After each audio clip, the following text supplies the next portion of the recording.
Picture a man standing in a field. The year is 1919. Parades march through streets he was never meant to walk, and newspapers print the names of heroes he was never listed among. He survived 4 years of industrialized slaughter.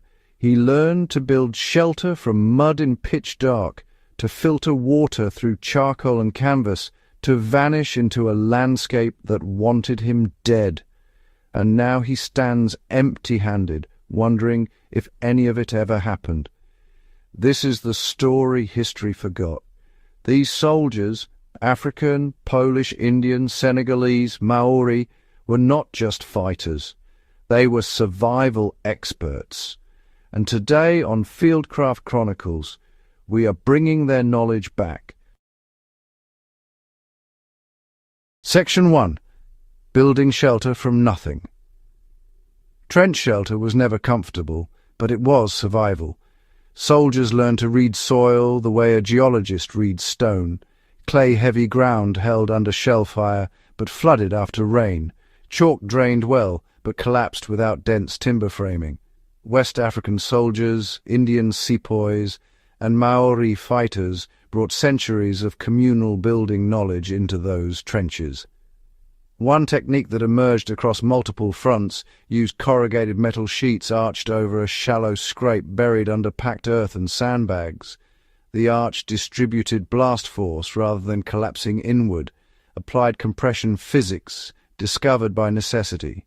When metal wasn't available, soldiers bent saplings into frames, packed gaps with turf, and created hides so naturally integrated into the landscape that aerial observers missed them entirely. That is fieldcraft. That is survival engineering under fire. Section 2. Water, food, and the chemistry of scarcity. Ration systems broke down under shell fire regularly, leaving soldiers without food for 36 hours or more. Nettles were boiled for nutrition. Dandelion roots were roasted as coffee.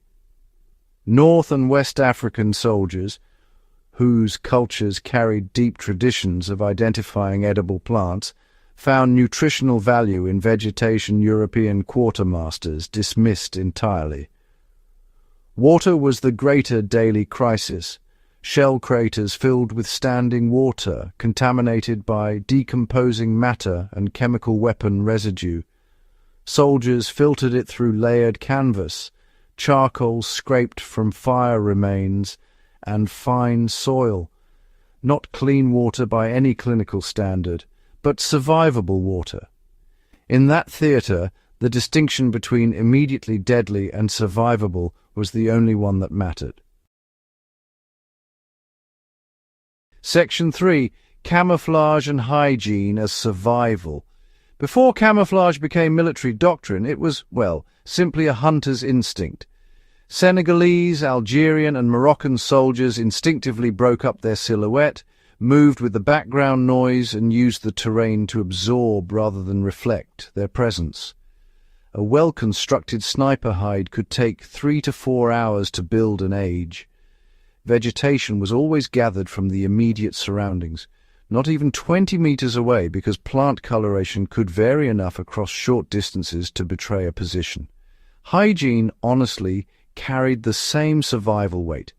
Trenchfoot killed and maimed hundreds of thousands unnecessarily.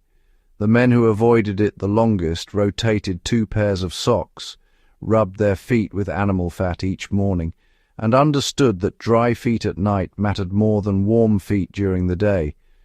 Knowledge carried quietly and unacknowledged from soldiers who had learned it in harder climates long before the war began.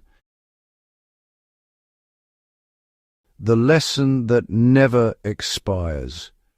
When the guns finally fell silent, the African soldiers boarded ships back to unchanged colonies. The Polish veterans returned to a country reshaped by indifferent powers.